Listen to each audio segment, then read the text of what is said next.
Bollywood actor Salman Khan के करीबी और राष्ट्रवादी कांग्रेस नेता बाबा सिद्दीकी की बीती रात हत्या कर दी गई।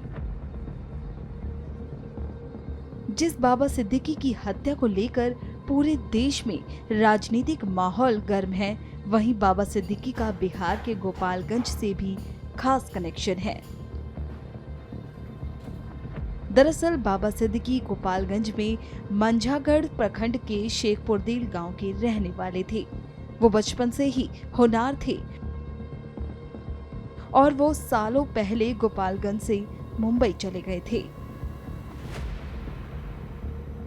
मुंबई में वे विधायक रहे और मंत्री परिषद में भी शामिल रहे। बाबा सिद्दीकी की कल रात मुंबई में हत्या कर दी गई। हत्या की सूचना उनके गोपालगंज स्थित रिश्तेदारों को भी मिली तो गांव में भी मातम का माहौल और शोक का माहौल है। हम लोग यहाँ जब हम लोग खबर मिली कि बाबा सिद्दीकी का कत्ल हो चुका है, गोली मार के कत्ल कर दिया गया है, तो उसी सिलसिले में आके यहाँ बैठे हुए हैं। बहुत दुख का माहौल चल रहा है। सब लोग यहाँ जितने लोग बैठे हुए हैं सब दुखित हैं और सब लोग अफसोस कर रहे हैं कि ऐसे बढ़िया आदमी को किस तरह का है लोगों ने मार के कत्ल कर दिया। वो हमारे मदरसे के बहुत उनका ताउन रहा है। अभी उनके वालिद साहब के नाम से रहमिया हॉस्टल भी हमारे मदरसा में बना हुआ है। 4 कमरे का रूम है जिसमें यतीम और गरीब बच्चे का है, उसमें तालीम हासिल करते हैं, रहते हैं। और हर साल उनकी तरफ से मदरसे का डोनेशन होता है और यहाँ चंदा देते थे, डोनेशन करते थे। और बहुत का बोले कि ये ज़मीन यहाँ अपने आबाई वतन उनका है, उनका आबाई वतन है। यहाँ के लिए बिल्कुल हमेशा फ़िक्र में रहा करते थे और अक्सर हम लोगों को जाना वहाँ होता है। मुंबई में मुलाकात भी हुई है, उनके भाई लोगों से मुलाकात होती है जो हम लोग का रमज़ान के महीने में जाते हैं तो। और बहुत इज़्ज़त करते हैं और यहाँ के लोग यहाँ के लिए वो फ़िक्रमंद रहा करते थे। उनके वालिद भी फ़िक्रमंद रहा करते थे और वो भी फ़िक्रमंद बिल्कुल रहते थे कि किस तरह यहाँ के लोग का है कि तालीम अच्छी तालीम याफ़्ता हो जाएँ, अच्छी तालीम उनको मिल जाए, किस तरह यहाँ के लोग कामयाब हो जाएँ, यहाँ के लोग कोई जाहिल ना रहे। और ये मदरसा जो है उनका, इनके वालिद साहब का, इनका बहुत इस पर मेहनत है। और उनके जो इंतकाल के बाद उन्होंने इस मदरसे में एक रहमिया हॉस्टल के नाम से 4 कमरा बनाया है। इसमें यतीम और गरीब बच्चे का तालीम हासिल करते हैं। रात में हम लोग बैठे हुए थे तो सूचना मिली कि बाबा सिद्दीकी पे गोली चल गई है और उनकी हत्या हो गई है। यह घटना सुनकर हम लोग बहुत आश्चर्यचकित हो गए और शॉक्ड हो गए और बहुत दुख हुआ। और अभी भी बहुत दुख, अभी तक हम लोग कुछ भी खाने पीने को मन नहीं कर रहा, सब कुछ छूट गया है।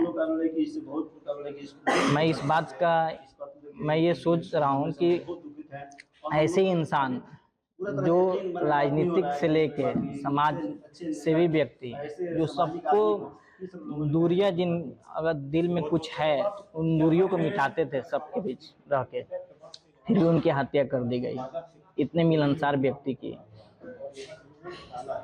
जब हत्या की सूचना मिली तो फिर कैसा क्या लगा?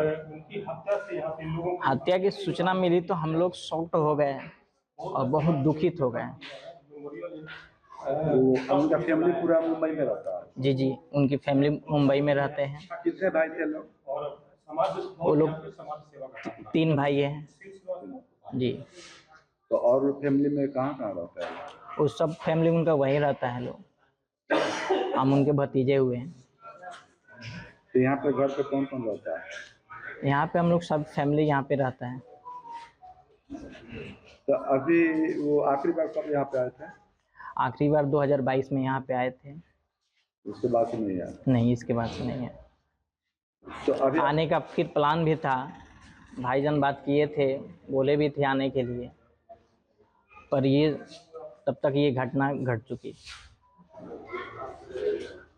तो बाबा सिद्दीकी कितने लड़के हैं? बाबा सिद्दीकी की 1 लड़की और 1 लड़के हैं। जीशान सिद्दीकी जो भी बांद्रा के MLA भी हैं। तो हत्या कर दी गई है, अब आप क्या चाहते हैं? मैं यही चाहता हूं कि इसकी निष्पक्ष जांच की जाए और ये जानकर हैरत हुई कि ये सत्ता पक्ष में होते हुए भी उनकी हत्या कर दी गई। रात में हम लोग को जो है 9 बजे के आसपास पता चला तो बहुत तकलीफ हुआ और पूरे परिवार के लोग जो हैं यहाँ पे दुखी हो गए। ये और न्यूज़ चैनल के द्वारा भी मालूम चला, इतने बड़े पॉलिटिशियन का जो है और इस तरह से हत्या कर देना, ये महाराष्ट्र सरकार की फेलियर है। ये सवालिया निशान भी उस पर उठ रहा है कि इतने बड़े जो पब्लिक से जुड़े हुए इंसान हैं और ख़ास करके जो है वो केंद्रीय मिनिस्टर भी रहे हैं, विधायक भी रहे हैं और प्रेजेंट में उनके लड़के भी जो है वहाँ से विधायक हैं, और इस तरह से वो होता है। और इसके पहले जो है प्रशासन को भी मालूम था, 15 दिन पहले भी जो इस तरह का कुछ जो है उनको धमकी भरा खत मिला था शायद, है ना। तो ये बहुत बड़ा सवालिया निशान है और सरकार को चाहिए कि इस सच्चाई को सामने लाएं। उनकी फैमिली से भी यहाँ पे कोई रहता है? हाँ, उनके फैमिली से उनके भतीजा रहते हैं, गुफरान सिद्दीकी, है ना। उनका परिवार है, एक फैमिली यहाँ है, एक फैमिली वहाँ है। माजा में? जी जी। तो वो आखिरी बार कब आए थे? वो आखिरी बार 2022 में आए थे और इधर 1 महीना पहले उनका आने का प्रोग्राम था, लेकिन किसी वजह से वो नहीं आ सके, है ना। आगे का उनका प्रोग्राम था आने के लिए, कुछ यहाँ पे काम करना चाहते थे, पहले से भी वो काम कर रहे हैं। तो उनको फैमिली को सब पता चला तो मतलब क्या हुआ आगे? यहाँ पे दुखी हुए कुछ लोग, यहाँ से वहाँ गए भी हैं, है ना। जिनको मुंबई जाना था वो चले गए और बाकी लोग जो है पूरे परिवार के लोग वहाँ पे हैं। तो अभी आप क्या चाहते हैं? हम ये महाराष्ट्र गवर्नमेंट से चाहते हैं कि इसकी जो है सच्चाई से जो है इसकी इंक्वायरी हो और जो मुजरिम है उनको सज़ा मिले। और ऐसे लोगों को, ऐसे व्यक्ति का नहीं होना चाहिए, चूँकि वो गरीब के लिए इतना काम करते थे और बहुत साफ दिल के इंसान थे। वो पक्ष हो विपक्ष हो, उनका एक साफ सुथरा छवि रहा है, किसी तरह का उनका ये नहीं रहा, है ना। ऐसे इंसान को इस तरह से वाई सिक्योरिटी में हो जाना कहीं ना कहीं जो है सिस्टम की फेलियर। आपको क्या लगता है कि हत्या का क्या वजह हो सकता है? हत्या का तो कहीं ना कहीं जो है हमारे हिसाब से राजनीति पृष्ठभूमि भी है और चूँकि इतने बड़े आदमी थे तो जाहिर सी बात है कहीं ना कहीं उनके दुश्मन भी होंगे। बाबा सिद्दीकी की हत्या महाराष्ट्र में की गई है, जहां उनके अपने जो आवास था, आवास के आसपास में ही कहीं ऐसा हुआ है। लेकिन मामला क्या है, वो एक पॉलिटिकल इंसान थे और पॉलिटिकल व्यक्ति के साथ साथ वो एक बहुत बड़े समाज सेवी थे, सोशल एक्टिविस्ट थे। उसका सबसे जीता जागता उदाहरण ये है कि आप अभी उनके पिता के पैतृक स्थान माझा में बैठे हुए हैं और यहाँ पे अब्दुल रहीम मेमोरियल ट्रस्ट के माध्यम से अनेकों इनकी संस्थाएं चलती थीं, जो मुफ्त में चलती थीं। कंप्यूटर का हो या 9th-10th के बच्चों का फ्री एजुकेशन हो, इस तरीके की संस्थाएं गोपालगंज में भी है और पूरे बिहार भर में, इंटायर बिहार में हर ज़िले में इनकी मुफ्त में शैक्षणिक संस्थाएँ चलती थीं। तो एक ऐसे समाज सेवी के साथ साथ एक पॉलिटिकल व्यक्ति थे और कहीं ना कहीं हमें ऐसा लगता है कि राजनीति ही इनकी हत्या का मुख्य कारण है। मुख्य कारण है। और ये बॉलीवुड से भी जुड़े हुए थे? जी, बॉलीवुड से भी जुड़े हुए थे? बॉलीवुड से भी जुड़े हुए थे? देखिए, ये सबसे बड़ी चीज़ ये है कि ये राजनीति में इनका कद अगर आपको जानना हो तो आप देख सकते हैं कि हर एक व्यक्ति, यहाँ का बच्चा जानता है कि बाबा सिद्दीकी माझा में कौन है। तो महाराष्ट्र की बात आप समझ सकते हैं कि जहाँ के वो 2-2 बार 3-3 बार वो विधायक रहे, मंत्री रहे और साथ ही साथ उनके बेटे जो जिशान भाई हैं वो अभी विधायक भी हैं एट प्रेजेंट वहाँ बांद्रा से। तो मैं आप कह सकता हूँ कि ये एक राजनीतिक साजिश है और राजनीतिक साजिश के तहत ही उनकी हत्या की गई है। वो जो है सभी लोगों से जो है मिलजुल कर रहते थे, किसी से उनकी न लड़ाई थी न झगड़ा थी, बहुत ही साफ प्रवृत्ति के जो है लोग थे। इसमें जो है अभी जो है हम कुछ नहीं कर सकते हैं, इसमें पुलिस जो है खुलासा करेगी। किस पार्टी से जुड़े हुए थे? वो सर्वप्रथम जो है वो जब छात्र जीवन में थे तो कांग्रेस से जुड़े हुए थे और कांग्रेस से लगभग 40 सालों तक कांग्रेस में ही रहे। लेकिन जो है और कांग्रेस में ही जो है 1999, 2004 और 2004 में उन्हें जो है मंत्री के पद पर स्थापित किया गया और जो है अभी जो है फरवरी में जो है कांग्रेस को रिजाइन दे करके जो एनसीपी ज्वाइन कर लिए थे। तो आखिर कब माझा में आए थे?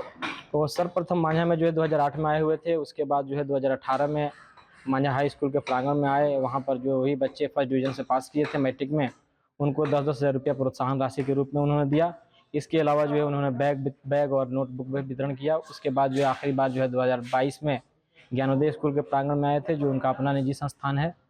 और जो है वहाँ पर आए तो बच्चों के लिए जो है निःशुल्क शिक्षा के लिए जो है पूरे भारत में, पूरे बिहार में जो है 40 सेंटर उन्होंने खोला, जिसमें जो है फ्री कंप्यूटर और फ्री जो है फ्री कंपटीशन और फ्री 9th और 10th क्लास की जो है पढ़ाई होती है। इस घटना के लेकर बहुत ज़्यादा मर्माहत हैं। जी, उन्होंने कोविड में भी बहुत सारा काम किया। कोविड में भी जब उन्होंने पता लगा कि कोरोना जो है काफ़ी चरम सीमा पर है हमारे पैतृक आवास की तरफ या हमारे ज़िले में, तो उन्होंने कोविड के समय में भी बहुत ज़्यादा जो है उन्होंने मदद किया, बहुत सारे किट ला कर दिए और हम लोगों ने उसका वितरण भी किया था। जब इस घटना को सुने तो हम लोगों को यकीन ही नहीं हो रहा था कि वैसा व्यक्ति जो उतने अच्छे इंसान थे, उतने नेक दिल इंसान की जो है हत्या अगर किसी अपराधियों द्वारा गोली मारकर कर दी जाती है, तो ये महाराष्ट्र सरकार के लिए जो है सवाल है, क्वेश्चन है कि अगर एक नेता, उतने बड़े कद्दावर नेता का अगर गोली मारकर हत्या कर दी जाती है तो वहाँ पे आम पब्लिक की क्या उम्मीद किया जा सकता है। तो मैं सरकार से मांग करता हूँ कि उसको कड़ी से कड़ी, कठोर से कठोर सज़ा मिले।